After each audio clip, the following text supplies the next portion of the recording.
मध्य प्रदेश में मदरसा गिरा दिया गया। आने वाले वक्तों में आपके कब्रिस्तान पर आपको टैक्स लगेगा, आने वाले वक्तों में मस्जिद में जाने पर टैक्स लगेगा। जिस तरह आपको आज नमाज नहीं पढ़ने दी अपने मकान की छत पे, कल आपको मस्जिदों में जाने के लिए भी मने अगर आप नहीं बोलेंगे तो।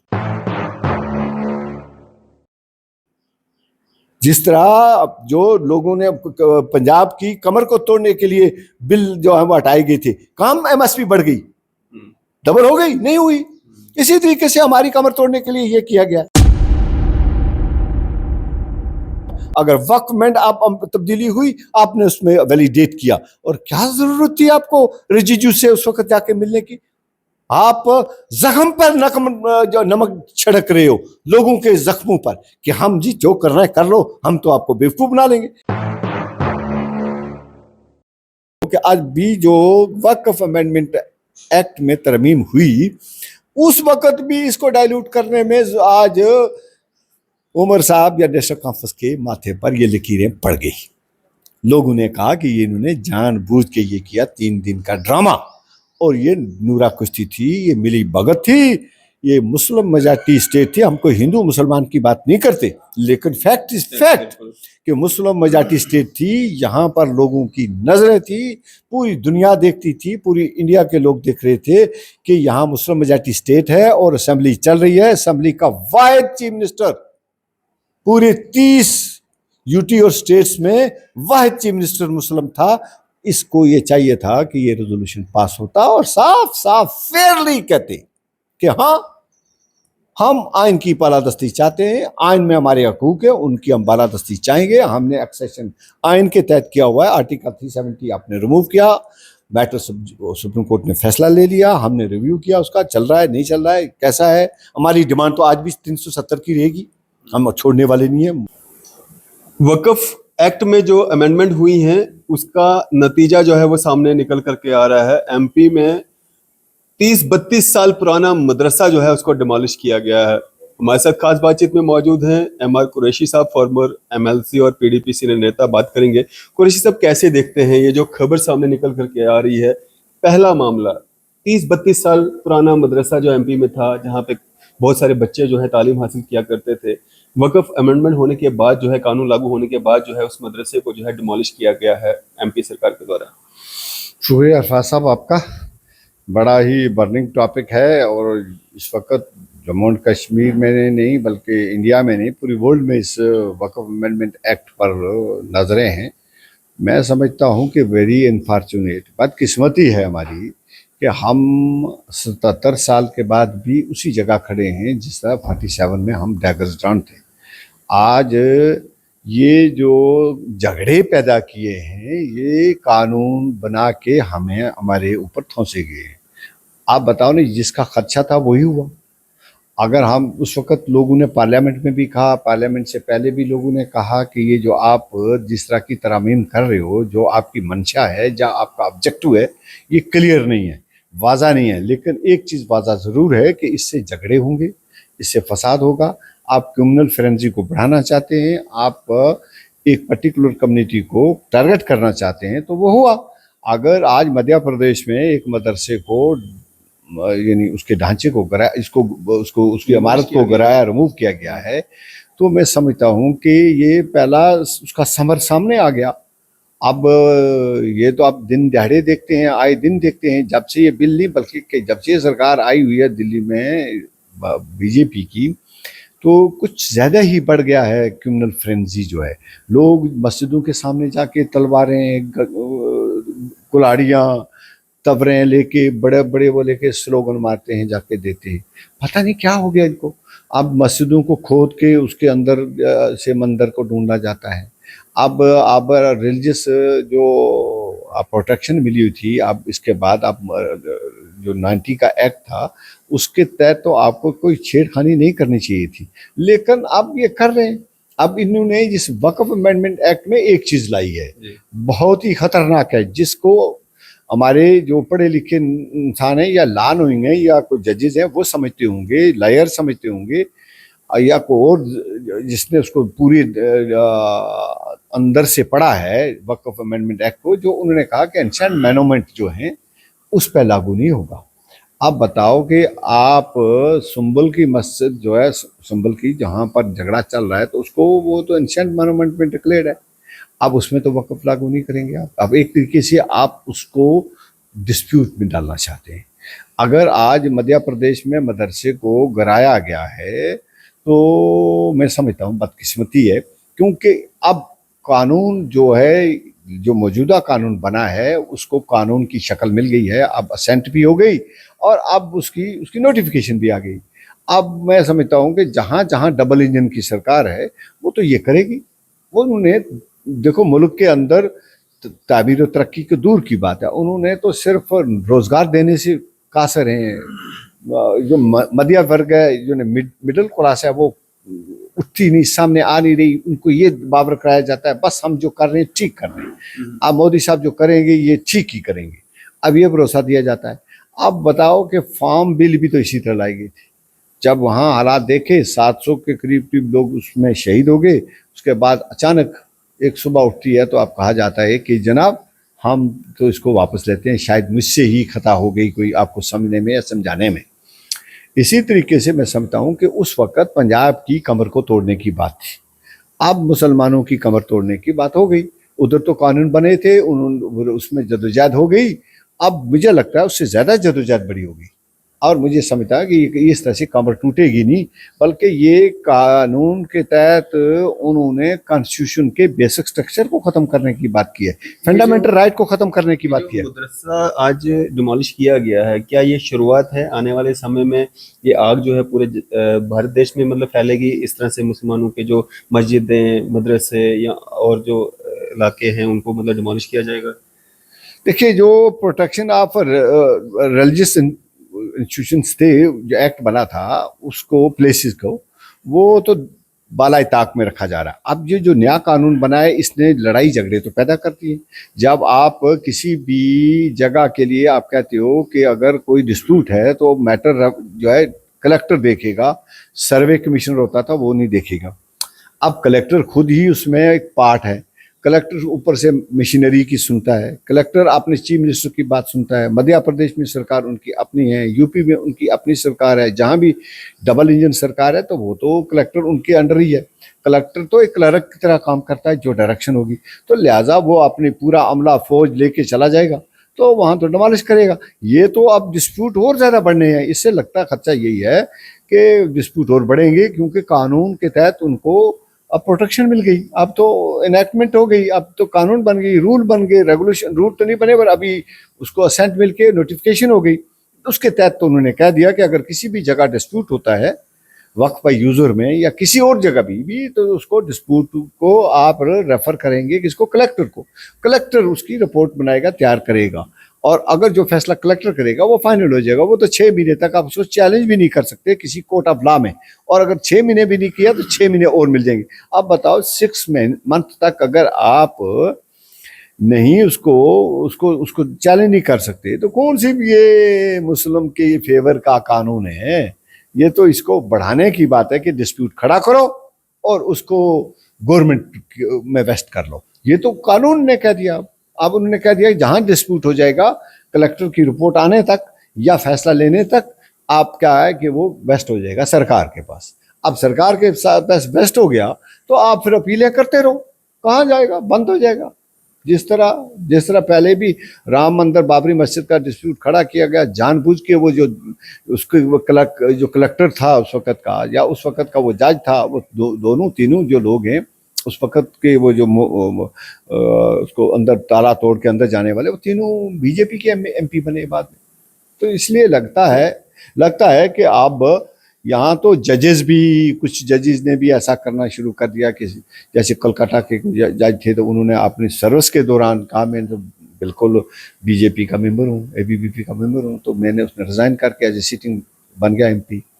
एक इलाहाबाद के हाई कोर्ट के जज हैं, उन्होंने सिटिंग जज ने एक बयान दिया जो ऐसे मेजॉरिटी करे की सोच है उसी तरह माइनॉरिटी को चलना पड़ेगा उसके मुताबिक। तो कॉन्स्टिट्यूशन की जो वैल्यू है या उसको अपहोल्ड करने की बात कोई नहीं करता।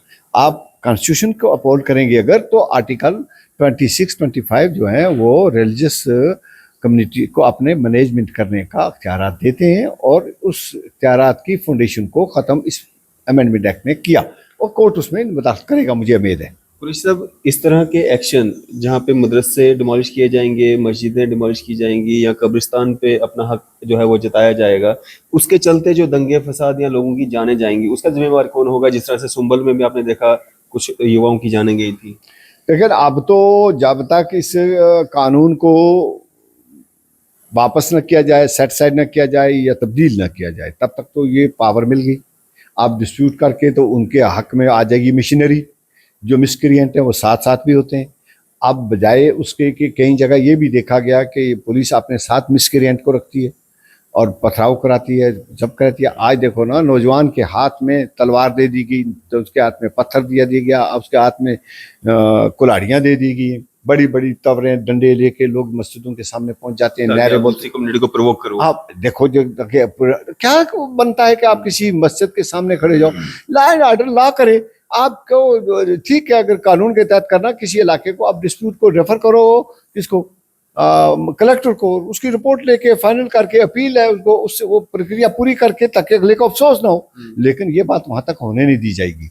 यहाँ मुझे लगता है कि इस कानून को मिसयूज होगा, जिसका खदशा था वही हुआ। सब इसके अलावा अगर हम बात करें, आप पीडीपी के सीनियर नेता हैं, काफ़ी लंबा समय अरसा हो गया आपको पीडीपी के अंदर, और मुफ्ती मोहम्मद सईद साहब पे जो इल्ज़ामात जो एक एमएलए के द्वारा लगाए गए, महराज मलिक के द्वारा, उस पर आप क्या कहना चाहेंगे? जिस तरह से उन्होंने बिहेव किया, जो स्टेटमेंट के दौरान उन्होंने वर्डिंग इस्तेमाल की अपने स्टेटमेंट के दौरान। देखिए जी, ये तो अनफॉर्चुनेट है। कुजा महराज मलिक और कुजा मरहूम मुफ्ती मोहम्मद सईद साहब, ये तो आसमान पर थूकने के बराबर है। अगर आसमान पर थूकोगे तो थूक मुंह पर ही आएगा। ये गलत बात है कि छोटा मुंह और बड़ी बात। आप अभी जुमा 8 दिन नहीं हुए एमएलए बनते हुए, एक्सीडेंटल एमएलए बन गए, तो आप अपने इलाके के लोगों की वेलफेयर की बात करो, तामीर तरक्की की बात करो। आप अपने पर फैला रहे हो पूरी जम्मू एंड कश्मीर में जज्बाती नहरें मार के। कभी किसी कम्युनिटी को गाली देते हो, कभी किसी को बड़ा भला कहते हो, किसी कम्युनिटी को कहते हो ये भाई ये शराबी है, भाई लम सम इस तरह से ब्लेम करना या उसको कहना, इन टोटलिटी में आप मजमूई तौर पर इल्ज़ाम लगाते हैं। लेकिन उनका जो भ्रम है ना, वो मुझे लगता है कि फैल गया है। अब वो छोटा मुंह बड़ी बातें कर रहे हैं। मैं नहीं समझता उनको बड़ा इशू बनाना चाहिए। अगर वो मुफ्ती साहब के खिलाफ बोलता भी है वो शख्स, तो लोगों ने उस पर लान तान खुद ही कर दी। उसको उसी वक्त नतीजा मिला, खुद ही कहाँ से क्या हुआ, क्या बना और कहाँ मार खाई उसने। देखिए ये गलत बातें हैं। अगर कहते हैं ना जैसा करनी वैसी भरनी, अब उसने खुद किया तो खुद ही उसने उधर ही असेंबली में बजाय बातचीत की अपना वो कर दिया। और मैं समझता हूँ कि वो कितना अपनी बेशर्मी से बात करके आगे निकलता है। आप बताओ, मैं नहीं समझता हूँ कि आप उसको मुफ्ती साहब के बराबर ले आके मैं खड़ा करूँ। कौन सी बात है उसकी जो मुफ्ती साहब के बराबर है, या कौन सा वो बड़ा लीडर है? एक वक्ती हादसे का एमएलए बन गया। कितने एमएलए हैं, कितने आए कितने गए। देखिए ये तो देखो, इस मियाँ मोहम्मद का एक शेर है हमारी तरफ कि यहाँ देखो ना, छोटा मुंह ते वड्डी गल नहीं मुनासिब करनी, मिठी खीर पका मोहम्मदा कुत्तियां आगे तरनी। आप जो बातें कर रहे हो वो बनती ही नहीं, आपके मुंह से ये बातें जचती ही नहीं। आप क्या कह रहे हो जो ना उसका लाजिक है ना वजन है। मुफ्ती साहब की तामीर, तरक्की, विजन के बराबर शेख साहब के बाद अगर कोई लीडर है था तो वो मुफ्ती मोहम्मद सईद। शेख साहब से भी आगे उनकी विजन था, बहुत आगे, बहुत आगे। दम से बात करनी, जुर्रत से बात करनी, अपनी बात मनवानी और होम मिनिस्टर ऑफ इंडिया रहना। क्या बात कर रही हो, क्या पिदी और क्या पिदी का शोरबा, और किस महराज मलिक को आगे ला रही हो। कल कोई ठोकेगा उस पर क्या डेफेमेशन का केस तो रोता फिरेगा। आप छोड़ो उसकी बातों को, वो अनलॉफुल बातें करता है। कोई ना कोई उसको मारने या थप्पड़ मारने का उसका जवाब नहीं, कोई डेफेमेशन लगाएगा उस पर करोड़ों अरबों की और वो उस पर फंस जाएगा। वो गलत बातें करता है। वो अपने पर उसको वेलफेयर की बातें अपनी कंस्टिट्यूंसी के साथ इंसाफ करना चाहिए। उस कंस्टिट्यूंसी के साथ, वहाँ पिछड़ी हुई कंस्टिट्यूंसी है, वहाँ उसके साथ बात कर रही है। लेकिन बजाय उसके वो ट्राइबल इश्यूज पे उठता है और अपनी पॉपुलरिटी और कैमरा मॉन्गर है वो। साहब, लेकिन आपके पीडीपी के जो दो नेताओं ने, मोहित भान और उनके जो दूसरे साथी थे जो पीडीपी के यूथ नेता हैं शायद, उन्होंने जो हमला किया महराज मलिक पे, जो गाली गलौच या जो स्टेटमेंट्स उनके खिलाफ दी, जो हमला करने की कोशिश की, किस हद तक वो सही था? क्योंकि अगर एक एमएलए ने कोई अपशब्द कहे थे, वहां पे आपके पीडीपी के 3 और एमएलए थे जो उसका जवाब दे सकते थे, लेकिन बाहर से आकर के एक एमएलए पे हमला करना। ना ना ना, ऐसा नहीं हुआ। मैं बताऊं, वो वहाँ मोहित बान बड़ा सुलझा हुआ लड़का है, बहुत ही सुलझा हुआ, बड़ा खानदानी पीछे से, ऐसा लड़का नहीं। जो दूसरा शायद मैं नहीं उसका नाम जानता हूँ, देखा है मैंने, वो बैठे हुए थे क्योंकि उस वक्त हर एक लीडर के साथ, जैसे राजमल के अपने एक साथी होते हैं, इस तरह वो उनके साथ ऐसे ही रूटीन में बैठे हुए थे। कैंटीन में आपने देखा, मैंने वो देखी। अब बताओ, उसमें जाके ये वहां लड़ाई के लिए गया। लेकिन जब उससे पहले जब महराज स्टेटमेंट दे रहा था, वही 2 युवा मोहित बान और वो साथी बीच में स्टेटमेंट में मीडिया के सामने जो है उनका वो करते हैं। ना ना ना ना ना, यानी मैंने कहा वो इंटेंशन से नहीं की थी, उनको क्या पता था ये इस तरह से बोलेगा। आज देखो सवाल यहाँ, देखो महराज मलिक बोल चुके थे, जिसके बाद वो स्टेटमेंट दे रहे थे दूसरी जगह पे। देखो उनको, अफराज साहब, उसको क्या पता था कि महराज मलिक ये बोलेगा? वो ऑलरेडी वहां थे, रूटीन में गए। वो उसको गुस्से में आके उन्होंने जब देखा मुफ्ती साहब के खिलाफ बोले, उन्होंने रिएक्ट किया। कोई इंटेंशनली नहीं था। उनका रिएक्ट करना वहां पे नहीं बनता था, क्योंकि आपके 3 एमएलए थे वहां पे। नहीं, बाहर बाहर किया उन्होंने, अंदर नहीं। देखिए, अंदर तो उनको जाने का हक नहीं है ना, अंदर वो बोल सकते हैं। देखिए, बाहर जब आया तो वो भी एमएलए आम आदमी बन जाता है। उसको उन्होंने वो क्या, उनको कैंटीन के भी जो मैंने देखा, वहाँ कैंटीन में भी, वहाँ वो जाके लड़ने पर जाता है। अब कैंटीन में वो बैठा हुआ, मोहित बान बैठा हुआ, और वो दूसरा लड़का साइड से राइट में, उस पे जाके कुछ रोकते भी हैं। उसमें एक जर्नलिस्ट रखी हुई थी, उसने वो साथ साथ थी। देखिए, ये जानबूझ के जाके प्रोवोक किया इसने कि अंदर नहीं मेरा बात बनी, मीडिया में नहीं लगी, मैं बाहर जाऊं। अब उसने जब जवाब किया, तुम कौन होते हो, तो बस उसी पर ये लड़े। और बाद में ये बनी, बाद में इतने लोग तो पीडीपी के नहीं थे, लोग बाकी थे। अब उसको भी इसने प्रोवोक किया। अब बताओ ना कि अगर आवाज़े खल्क नकारा खुदा समझो, voice of man is a voice of God. आप ये कहते हो तो लोगों को बुरा लगाओ। वहां तो मैंने नहीं भेजा, पीडीपी ने तो नहीं भेजा सबको, वहां है लोग। उसमें चाहे मैं कंडम करता हूं, मैं नहीं मानता कि ये इस तरीके से महाराज मलक पर भी कोई हमला होना चाहिए, महाराज मलक पर भी कोई ऐसी बात होनी चाहिए।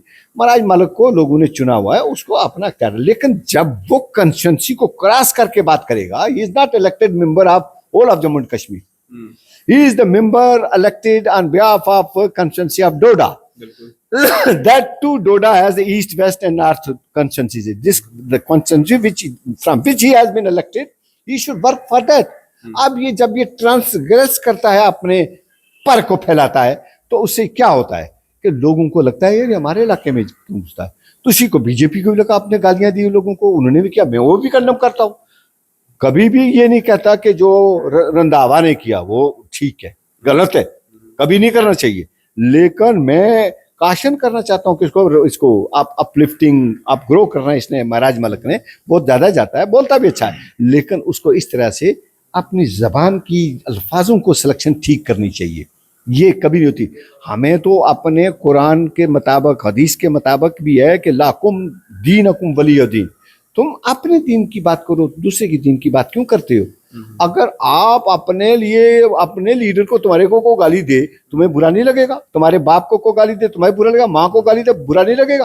क्या बातें कर रहे हो इस तरह की? ये बातें करके क्या डेवलपमेंट करना चाहता है वो? क्या उससे कोई डेवलपमेंट कर लेगा अपने इलाके की? ये कोई बातें नहीं होती। उस वक्त के हालात के मुताबिक फैसले हुए, उस वक्त के मुताबिक, हालात के मुताबिक शेख साहब के वक्त में फैसले हुए। आप उठ के गालियां देना कोई बात बनती है? ये तो आसमान पर थूकने के बराबर है, और वो थूक किसी बार नहीं गिरेगा, वो मुंह पर ही गिरता है। महाराज मलक को समझना चाहिए कि जो बातें उसने की है वो ना कोई एंडोर्स करता है, ना हम उसके साथ कोई लड़ाई चाहते हैं, ना वो हम उसको पाए का आदमी मानते हैं कि वो इतने पाए का है कि वो मुफ्ती मोहम्मद सईद साहब के बराबर बात करे या किसी दूसरे बड़े लीडर के साथ बात करे। अनुज दिल्ली दूरस्त। सब असेंबली सेशन के आखिरी 3 दिन बहुत अहम होने वाले थे जम्मू कश्मीर की आवाम के लिए। खासकर डेली वेजर्स का जो बिल था, वो कहीं ना कहीं अप्रूवल जो है वो एलजी साहब ने भी दे दिया था, उस पर डिस्कशन होनी थी, वो बिल पास होना था। और भी बहुत सारे बिल जो हैं वो आने थे। लेकिन ये जो 3 दिन आखिरी जो थे, ये सारे हंगामे में बीत गए। क्या कारण मानते हैं? और जिस वक़्फ़ के लिए ये शोर शराबा हुआ, जिस वक़्फ़ के लिए असेंबली या जम्मू कश्मीर की आम जनता को धोखा मिला, उस असेंबली का जो लीडर था वो उमर साहब, चीफ मिनिस्टर साहब, वो वहाँ पे उस मिनिस्टर के साथ ट्यूलिप गार्डन में सैर कर रहे थे या उनको सैर करवा रहे थे, जिस मिनिस्टर ने ये बिल जो है वो पहले तो लोकसभा में लाया और उसके बाद वहां से पास हुआ, एक कानून की शक्ल में हम लोगों के ऊपर जो है वो भी लाया गया है। देखिए जी, मैं तो इसको इस तरह से देखता हूँ कि मेरी जो आप ये बातचीत है ये कोई व्यक्तिगत नहीं है, ये कोई किसी पर्सनल नहीं होगी। मैं उमर साहब को अच्छी तरह से जानता हूँ, स्ट्रेट फॉरवर्ड सीधा इंसान है। बात अब की बार जो लगा मुझे कि इस बार उनका जो रवैया था, उनका जो तौर तरीका था as a leader of the assembly, वो मशकूक था। उनको टाइम जो उन्होंने चूज किया मिनिस्टर साहब को साथ मिलने का, वो बड़ा क्रूशल था। असेंबली के अंदर बड़ा ववेला, आओ पकार, चीख पुकार थी। एक तरफ आपके एमएलए स्टैंड बाई थे प्रोटेस्ट में, आपने मीटिंग बुलाई, हमने तोक़ा कि आप उस मीटिंग में बहुत कुछ कोई फैसला लोगे, कोई बात करोगे। रूमर फैल गई थी कि उमर साहब रिजाइन कर सकता है, कोई फैसला ले सकता है, कोई बात कर सकता है, बड़ी बातें फैली थी। तो कहते हैं अखाड़ा पहाड़ तो निकली चुईया, उसमें ये निकला कि वो स्पीकर साहब को ही दबा के उससे फैसला ले लिया कि भाई आपने ये under the garb of, under the carpet of this sub judice, आप इसको इंट्रोड्यूस ना होने दो इस मोशन को, एडजमेंट मोशन को। देखिए, ना तो वो सब्जुडिस था मैटर, ना ही उसको सब्जुडिस माना जा सकता है। बड़े ही मांझे हुए बड़े सियासतदान हैं राथर साहब, मैं जानता हूँ उनको, पर्टिकुलरली जानता हूँ, उनके साथ काम किया है। लेकिन इस फैसले में मुझे लगता है कि उनका फैसला कानून के मुताबिक नहीं था, ना बिजनेस रूल के मुताबिक था, ना ही कोई ऐसी ममानत थी। अब जब वो मैटर सब्जुडिस था ही नहीं, असेंबली चल रही थी, तो आप कैसे इसको कह सकते हो कि मैं जब नोटिस ही नहीं इशू हुआ।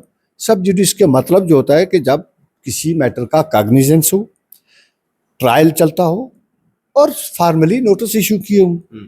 अब ना तो नोटिस इशू थे, ना ही उसका फॉर्मल ट्रायल था, ना ही मैटर सब्जुडिस था। अभी भी आज भी नोटिस अभी होने हैं उसके, अभी 15 को या 16 को, जब भी कहते हैं वो चीफ जस्टिस ऑफ इंडिया ने कहा है कि मैं सुनूंगा, तो अब मैटर सब्जुडिस उसके बाद होगा।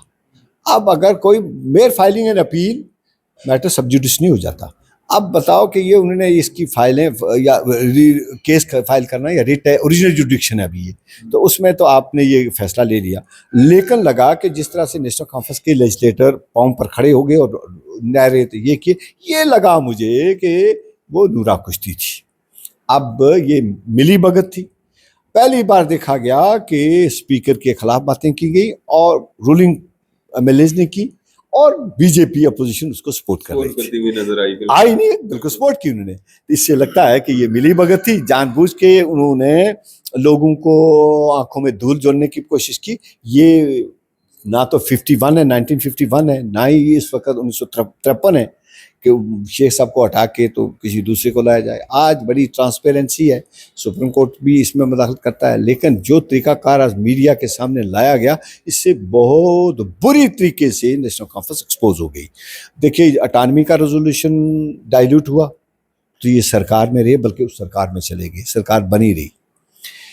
जब उस 98 का रेजोल्यूशन को डाइल्यूट होने में भी नेशनल कॉन्फ्रेंस का हाथ, 53 से अनवर्ड जितने भी वो डाइल्यूशन हुई इस अटानमी में, नेशनल कॉन्फ्रेंस का हाथ।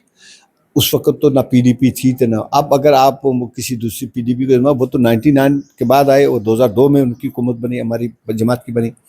अब की बार भी देखिए कुदरत का करिश्मा देखो कि आज भी जो वक्फ अमेंडमेंट एक्ट में तरमीम हुई, उस वक्त भी इसको डाइल्यूट करने में आज उमर साहब या नेशनल कॉन्फ्रेंस के माथे पर ये लकीरें पड़ गई। लोगों ने कहा कि ये इन्होंने जानबूझ के ये किया, 3 दिन का ड्रामा, और ये नूरा कुश्ती थी, ये मिली भगत थी, ये मुस्लिम मेजॉरिटी स्टेट थी। हम कोई हिंदू मुसलमान की बात नहीं करते, लेकिन फैक्ट इज फैक्ट कि मुस्लिम मेजॉरिटी स्टेट थी। यहाँ पर लोगों की नजरें थी, पूरी दुनिया देखती थी, पूरी इंडिया के लोग देख रहे थे कि यहाँ मुस्लिम मेजॉरिटी स्टेट है और असेंबली चल रही है। असेंबली का वाहिद चीफ मिनिस्टर, पूरे 30 यूटी और स्टेट्स में वाहिद चीफ मिनिस्टर मुस्लिम था। इसको ये चाहिए था कि ये रेजोल्यूशन पास होता और साफ साफ फेयरली कहते कि हाँ हम आइन की बालादस्ती चाहते हैं, आइन में हमारे हकूक है, उनकी हम बालादस्ती चाहेंगे। हमने एक्सेशन आइन के तहत किया हुआ है, आर्टिकल 370 आपने रिमूव किया, मैटर सुप्रीम कोर्ट ने फैसला ले लिया, हमने रिव्यू किया उसका, चल रहा है नहीं चल रहा है कैसा है। हमारी डिमांड तो आज भी 370 की रहेगी, हम छोड़ने वाले नहीं है। जम्मू एंड कश्मीर के लोग कहेंगे फिर भी ये अनकॉन्स्टिट्यूशनल नहीं है, बात करनी है। तो अगर आप उसके आर्टिकल 370 के साथ जुड़ा हुआ है बहुत सारा, 35A के साथ बहुत कुछ जुड़ा, आपकी जॉब जुड़ी हुई है, आपकी लैंड के मामला जुड़े हुए हैं, अगर आप ये बात इसको फोरगो कर दोगे, उमर अब्दुल्ला साहब और नेशनल कॉन्फ्रेंस वाले सुन लें, अगर ये आप इसको छोड़ देंगे तो फिर ये समझ लो कि पूरे की पूरी जिम्मेदारी नेशनल कॉन्फ्रेंस पे आ जाएगी और नेशनल कॉन्फ्रेंस ही इसकी मुर्द इल्जाम ठहराई जाएगी कि आप ही कार फरमा है इसके लिए कि जो यहाँ जॉब नहीं मिल रही है यहाँ के लोकल यूथ को, यहाँ की जो रिसोर्सेज पर कब्जा हो रहा है, यहाँ की जमीन पर जो कब्जा हो रहा है, ये आपकी मिली भगत से हो रहा है। हर बार आप ही क्यों इस तरह से आते हैं, जब हुकूमत आपकी बनती है तो आपके लिए ही ये मामला बनता है और आप उसके लिए डाइल्यूट करके आप बैठ जाते हो और आप समझते हो कि शुतुरमुर्ग जब रेत में छुप जाए अपनी सर को लेकर तो वो दूसरा अपना वजूद छुप जाता है। नहीं, नेशनल कॉन्फ्रेंस अपने आप को शुतुरमुर्ग की तरह छुपाए ना अपने आप को, बल्कि अपनी इस जो कारकर्दगी है इसको लोगों के सामने लाना पड़ेगा। हम वक्फ एक्ट को इस तरह से नहीं देखेंगे कि हमारे मामलात में मदाखलती से, सुप्रीम कोर्ट भी फैसला देगा मुझे उम्मीद है, लेकिन लोगों के बीच में भी रिजेंटमेंट यही है कि नेशनल कॉन्फ्रेंस ने इसको डाइल्यूट करने की कोशिश की, इसको वैलिडेट करने की हमेशा कोशिश की। जब जब अमेंडमेंट हुई वैलिडेट की, अगर प्राइम मिनिस्टर की पोस्ट हटी तो वैलिडेशन आपने की, अगर यहाँ अटानवी का रेजोल्यूशन हटा आपने उसको वैलिडेट किया, अगर वक्फ में आप तब्दीली हुई आपने उसमें वैलिडेट किया। और क्या जरूरत थी आपको रिजिजू से उस वक्त जाके मिलने की? आप जख्म पर नमक छिड़क रहे हो, लोगों के जख्मों पर, कि हम जी जो करना है कर लो, हम तो आपको बेवकूफ बना लेंगे। तो मैं समझता हूँ ये बिल्कुल जिम्मेदार हैं और ये अवाम समझेगी, लोग देखेंगे। जिस तरह आपने कहा मध्य प्रदेश में मदरसा गिरा दिया गया, आने वाले वक्तों में आपके कब्रिस्तान पर आपको टैक्स लगेगा, आने वाले वक्तों में मस्जिद में जाने पर टैक्स लगेगा। जिस तरह आपको आज नमाज नहीं पढ़ने दी अपने मकान की छत पे, कल आपको मस्जिदों में जाने के लिए भी मने अगर आप नहीं बोलेंगे तो। जिस तरह जो लोगों ने पंजाब की कमर को तोड़ने के लिए बिल जो है वो हटाए गए थे, काम एमएसपी बढ़ गई, डबल हो गई, नहीं हुई। इसी तरीके से हमारी कमर तोड़ने के लिए ये किया गया। तो हम ये समझते हैं कि लोग समझेंगे, सोचेंगे, देखेंगे और इस पर यही होगा अल्टीमेटली ये अमेंडमेंट एक्ट जो है ये कानून वापस हो जाएंगे, सेट हो जाएंगे, नहीं तो इसमें तरमीम आ जाएगी, कभी ना कभी तो आएगी जब कोई सरकार नहीं बनेगी। चलिए शुक्रिया हमारे से बातचीत। शुक्रिया, थैंक यू। हमारे से बात कर रहे थे फॉर्मर एमएलसी व पीडीपी सीनियर नेता एमआर कुरैशी साहब। आपकी इस पे क्या राय है? अभी अपनी राय जो है जरूर साझा कीजिएगा। इसी तरह की मजीद अपडेट्स के लिए आप देखते रहें न्यूज़ शहर इंडिया।